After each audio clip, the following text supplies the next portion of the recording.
С песни, сърпове и паламарки започна ритуалното зажънване на първите житни класове в нивите на земеделската кооперация в село Гарван, Силистренска област. В нея се обработват 20 000 декара земя, 7200 от които с пшеница. За безпроблемна жътва, хубаво време и пълни хамбари бе отслужен водосвет.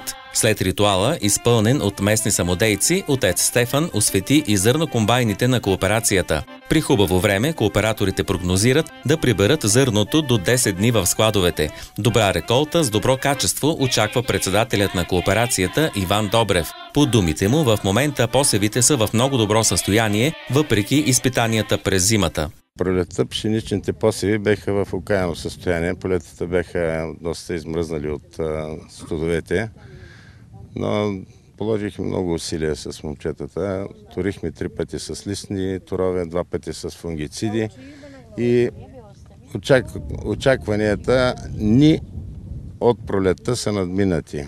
Значи, очакванията ни за добра реколта. Просто на това, което е не урожайно, не тавана, който сме получавали, но сме благодарни за това, което виждаме и което сме разжънали и това, което е получено.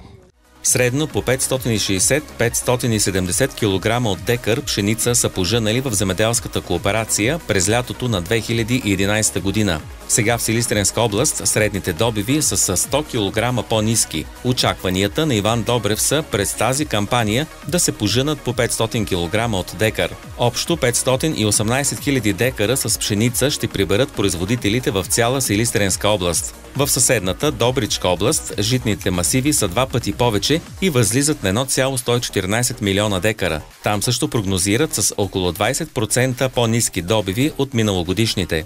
Качеството на зърното е особено важно за производителите и първите изследвания са показали много добри резултати, сподели още Иван Добрев.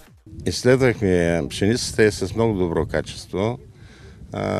Глутена е пропорционален, някакси обратно пропорционален на добива. При един по-нисък добив глутена е с големи показатели. Очакваме една пшеница и то основно някъде около 3/4 от площите ни са с сорта Енола.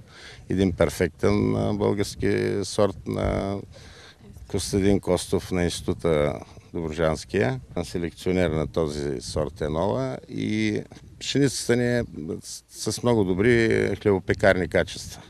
Зърното е изхранено, едро е и с висок глутен на 25.